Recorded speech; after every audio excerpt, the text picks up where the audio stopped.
चुप कर ले बाबू। ओके स्टूडेंट्स, आज हम पढ़ने जा रहे हैं जर्नल एंट्रीज, ठीक है, जिसमें हम पढ़ेंगे जर्नल के बारे में पहले, और उसके बाद देखेंगे इसका क्या क्या फीचर्स हैं, क्या क्या कैरेक्टरिस्टिक्स हैं, उनके बारे में जानेंगे, ठीक है। चलिए देखते हैं। सबसे पहले हमारे पास आता है मीनिंग। मीनिंग का मतलब है, देखते हैं क्या दिया गया है हमारे पास मीनिंग में।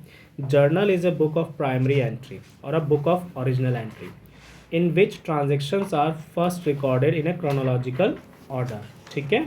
इसका मतलब क्या है, जर्नल एक ऐसी प्राइमरी बुक है या ओरिजिनल बुक है जिसके अंदर हम ट्रांजैक्शन को सबसे पहले बार रिकॉर्ड करते हैं, वो भी सिस्टमेटिक तरीके से, सीक्वेंस में, जिसे हम क्रोनोलॉजिकल ऑर्डर भी कहते हैं, ठीक है। That is in the order और सीक्वेंस दे आर एंटर्ड, कहने का मतलब वो किसी सीक्वेंस में उनको रिकॉर्ड किया जाता है, ठीक है।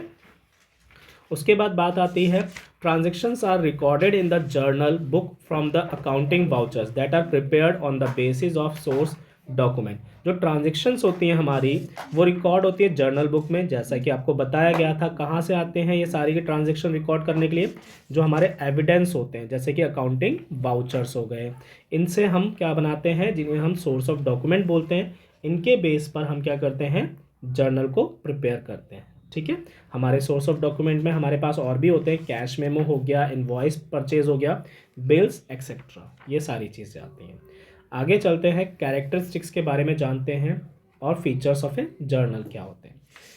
सबसे पहले आता है, day to day transactions are recorded in a journal in a chronological order. जैसा कि आपको बताया है, इसमें डे बाय डे जितनी भी हमारी ट्रांजेक्शन्स होती हैं उनको हम रिकॉर्ड करते हैं क्रोनोलॉजिकल ऑर्डर के अंदर, ठीक है।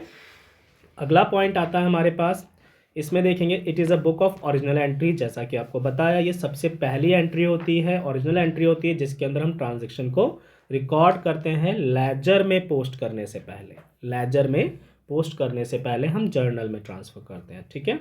अगला पॉइंट हमारे पास है, इसमें देखेंगे ज़रा आप लोग, get records both aspects of transaction, that is debit and credit using double entry system of bookkeeping।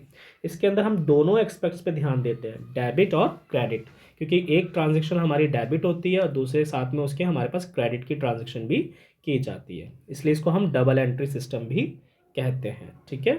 अगला आता है हमारे पास फीचर्स जो है, journal is a record which shows complete detail of transaction in one entry. Journal एक ऐसा record होता है जो पूरी की पूरी ट्रांजैक्शन को एक ही एंट्री में शो कर देता है, ट्रांजैक्शन को एक ही एंट्री में शो कर देता है, आपको पता चल जाता है इससे। अब बात करते हैं, journalising is a process of recording of transaction in the journal and in the form in which it is recorded is known as journal entry. Transaction जो जर्नल में रिकॉर्ड की जाती है और जिस फॉर्म में रिकॉर्ड की जाती हैं उसे ही हम जर्नल एंट्री कहते हैं, ठीक है। अगला पॉइंट आता है इसका, एडवांटेजेस ऑफ ए जर्नल, जिसके अंदर सबसे पहला पॉइंट है, क्या फ़ायदा होता है इसका, provides accounting data in chronological order. जैसा कि आपको बताया गया कि ये सारा डाटा आपको क्रोनोलॉजिकल मैनर में प्रोवाइड कर देता है, ठीक है। अगला पॉइंट आता है, पॉसिबिलिटी ऑफ एरर रिड्यूसेस, जिसकी वजह से हमारे पास संभावनाएं जाती हैं जिससे गलतियों को कम किया जा सकता है, ठीक है। Explanation of the transaction understandable, जो ट्रांजेक्शन है उनका एक्सप्लेनेशन इस प्रकार से हो जाता है जर्नल के अंदर, वो आसानी से समझ में भी आ जाता है। जैसा कि आपने देखा होगा, नरेशन लिखते हैं बीइंग करके कि इस ट्रांजेक्शन में हुआ क्या था, किस वजह से ये जर्नल एंट्री पास आउट की गई थी। अगला आता है हमारे पास, लेजर पोस्टिंग ऑफ, यहाँ पे लेजर पोस्टिंग था वर्ड, इसकी स्पेलिंग लेजर होती है, ठीक है। Ledger posting of transaction makes easy, इससे क्या होता है, जर्नल जब हम ट्रांसफ़र कर लेते हैं तो उससे हमें लेजर में पोस्ट करना बहुत आसान तरीके से हो जाता है। अगला आता है, location of errors easily traceable, जो हमारी एरर्स हो गई हैं उनको पहचानना भी बहुत आसानी से हो पाता है जर्नल के through.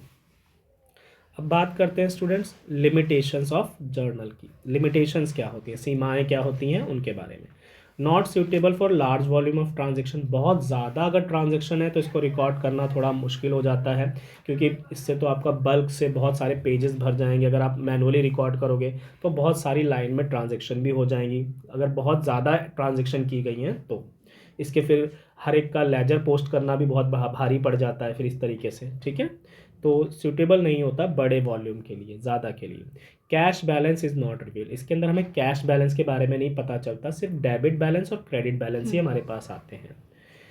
Not a substitute of ledger, इसे हम सब्सटीट्यूट नहीं कह सकते लेजर का, क्योंकि ये उससे पहले का स्टेप होता है, सब्सटीट्यूट नहीं कह सकते इसे, ठीक है। जैसे कि आपके पास एक फॉर्मेट दिया गया है जर्नल एंट्रीज़ का, जिसमें हमारे पास डेट होता है, पर्टिकुलर होता है, उसके बाद डेट है, पर्टिकुलर है, उसके बाद LF का एक कॉलम हम प्रिपेयर करते हैं, फिर डेबिट अमाउंट और फिर क्रेडिट अमाउंट होता है, ठीक है। अब बात करते हैं स्टूडेंट्स, हमारे पास एक टॉपिक है नया जिसमें हम बात करेंगे types of journal entries. Journal entries की टाइप्स क्या होती है। सबसे पहले आती है हमारे पास सिंपल जर्नल एंट्रीज, ठीक है, जिसके अंदर हम क्या करते हैं, सिंपल जर्नल एंट्री वो एंट्रीज होती हैं जिसमें हमारे पास सिर्फ 2 अकाउंट को ही मेंटेन किया जाता है, ठीक है। और उसके अंदर क्या होता है, 2 ही अकाउंट को इफेक्ट करती है। जैसे कि आपने देखा राम सेल्स करता है और कैश लेता है, तो इसमें हमारे पास क्या हो जाएगा, cash account debit to sales, तो 2 ही अकाउंट इसमें प्रिपेयर हो रहे हैं इस वजह से। उसके बाद हम बात करते हैं एक अकाउंट इसमें डेबिट हो जाता है जैसा कि मैंने आपको बताया, और दूसरा आपका क्रेडिट होता है, वो भी सेम अमाउंट से, इसलिए हम इसको सिंपल जर्नल एंट्री भी कहते हैं, ठीक है। अगला पॉइंट आता है students compound journal entry. Compound journal entry का मतलब है जहाँ पर आपके 2 या 2 से ज़्यादा क्या होते हैं, transaction, more than 2 accounts prepare होते हैं। Compound journal entry is a journal entry in which more than 2 accounts are affected, that is 1 or more accounts are debited or 1 or more accounts should be credited, ठीक है। या 2 से ज़्यादा account आपके debit भी हो सकते हैं, 2 या 2 से ज़्यादा अकाउंट आपके क्रेडिट भी हो सकते हैं, ठीक है।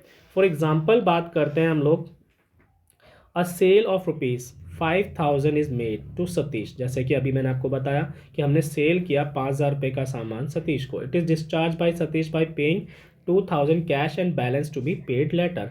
2,000 रुपये तो तुरंत दे दिए, बाकी नहीं दिए, तो हमने क्या किया, कैश अकाउंट डेबिट किया, कितने रुपए से, 2,000 से। जो पैसा नहीं मिला है उसके लिए हम किसको डेबिट कर देंगे, सतीश को, क्योंकि हमने सेल तो सतीश को की है, तो सतीश अकाउंट हमारे पास डेबिट हो जाएगा जैसा कि आपको एंट्री में दिखाया गया है। सबसे पहले हमारे पास कैश अकाउंट डेबिट होगा जो हमें रिसीव हुआ है, उसके बाद सतीश अकाउंट डेबिट होगा जो मुझे रिसीव नहीं हुआ है। हमने क्या किया था, 2 सेल्स, टोटल अमाउंट कितना था, 5,000 का, ठीक है। तो इस तरीके से इसमें हमने देखा कि 2 से ज़्यादा अकाउंट हमारे डेबिट हो रखे हैं, इसलिए इसे हम कंपाउंड जर्नल एंट्री कह सकते हैं, ठीक है, या कहते हैं। अब बात करते हैं स्टूडेंट्स डिस्काउंट और रिबेट की, ठीक है। डिस्काउंट और रिबेट के अंदर हमारे पास क्या कंडीशंस आती हैं। डिस्काउंट किसे कहा जाता है, discount is an allowances is given by the seller of goods out of the selling price of goods. Discount वो अलाउंसेज होते हैं जो सेलर जो है अपने सामान को बेचने के टाइम पे सेलिंग प्राइस में से देता है। कॉल्ड ट्रेड डिस्काउंट, उसे हम क्या कहते हैं, ट्रेड डिस्काउंट, जो सेलिंग प्राइस में से देता है उसे हम क्या बोलते हैं, ट्रेड डिस्काउंट। और allowances out of amount paid called cash discount, और अगर कोई पेमेंट कर रहा है और उस टाइम पे हम उसको डिस्काउंट दे रहे हैं फॉर पेमेंट ऑफ मनी, तो उसे हम क्या बोलते हैं, कैश डिस्काउंट कहते हैं, ठीक है।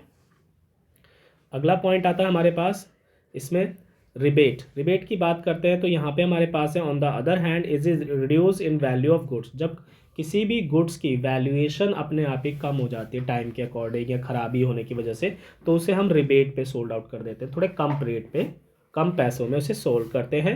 तो उस अमाउंट जो उस टाइम पर जो डिस्काउंट दिया जाता है खराबी होने की वजह से, उसे हम रिबेट कहते हैं। क्वालिटी ख़राब हो गई या कुछ चीज़ उसमें डिफेक्ट आ गया, इस वजह से हम कम पे बेच रहे हैं ना उसको, तो उसे हम रिबेट कह देते हैं, ठीक है। वो डिस्काउंट से थोड़ा अलग हो जाता है। अगला पॉइंट आता है स्टूडेंट्स, देखते हैं, जैसे कि ट्रेड डिस्काउंट के बारे में जानते हैं। तो ट्रेड डिस्काउंट हमारे पास है, is discount allowed by the seller on purchase of goods in large quantity. इसका मतलब क्या, ट्रेड डिस्काउंट कब कौन देता है, सेलर देता है purchase of goods in large quantity, जब वो लार्ज क्वांटिटी में गुड्स को खरीदता है तब देता है, ठीक है। एग्जाम्पल दे रखा है जैसे कि आपको, Amit sells goods to Amar for ₹10,000 allowing him trade discount of 20%। तो अमित ने माल बेचा 10,000 रुपये का अमर को, ठीक है। तो यहाँ पे मेरे पास जैसे मैं अगर अमित हूँ तो मैंने किसको माल बेचा, अमर को, तो अमर टू सेल्स हो जाएगा जिसकी कॉस्टिंग थी 10,000 रुपये, और उस पर हमने 20% का ट्रेड डिस्काउंट लगाया जिसे हमने लेस किया। अब हमारे पास बचा कितना, 8,000 रुपये, तो हम उसे शो करेंगे जाके Amar account debit to sales account जाके, ठीक है। इस तरीके से हम मेंटेन कर लेंगे इसको। अब बात करते हैं हम लोग कैश डिस्काउंट की। कैश डिस्काउंट क्या होता है स्टूडेंट्स, कैश डिस्काउंट जो होता है discount is cash discount is a discount allowed, ठीक है, cash discount is a discount allowed by the seller of goods to encourage prompt of early payment. ये इसलिए दिया जाता है सेलर के द्वारा ताकि जो उसके कस्टमर हैं उसको तुरंत पेमेंट कर दे डिस्काउंट पे, ठीक है, मतलब कि इस वजह से जो कैश डिस्काउंट दिया जाता है ताकि उनको पेमेंट जल्दी रिसीव हो जाए। भाई जैसे कि 5,000 रुपये लेने थे, वो देने में बोलता है टाइम लगेगा, मैं कहता हूँ 500 रुपये कम दे दे लेकिन अभी दे दे, तो उसको लगेगा 500 रुपये कम देने पड़ेंगे इसलिए हम अभी दे देते हैं, फ़ायदा हो जाएगा हमें। तो इस वजह से जो उस टाइम पीरियड में डिस्काउंट दिया गया उसे हम क्या बोलते हैं, कैश डिस्काउंट बोलते हैं, ठीक है। अगला आता है गुड्स सोल्ड फॉर ₹10,000, ये हमारा एग्जाम्पल है। कैश एंड अलाउड कितना लिखा है, 10% कैश डिस्काउंट टू कस्टमर। इसके लिए हम क्या करेंगे, एंट्रीज पे जाते हैं थोड़ा सा, ठीक है। तो यहाँ पे मेरे पास क्या है, कैश अकाउंट डेबिट हो जाएगा 9,000 रुपीज़ से, ओके, क्योंकि 10,000 का था, 10% हम लेस कर देंगे तो कितना बचेगा मेरे पास, 9,000 बचेगा, और cash account debit to sales कर देंगे हम लोग इसको, ठीक है। लेकिन डिस्काउंट कितना दिया हमने, 1,000 रुपये का, ठीक है। तो सेल्स में हमारे पास 10,000 रुपये चला जाएगा, ठीक है, जैसा कि यहाँ पर दिया गया। कैश तो मुझे 9,000 मिला, तो एक्स्ट्रा पैसा जो नुकसान हुआ है मेरा वो डेबिट हो गया मेरे पास डिस्काउंट अकाउंट से, ठीक है। Okay, thank you.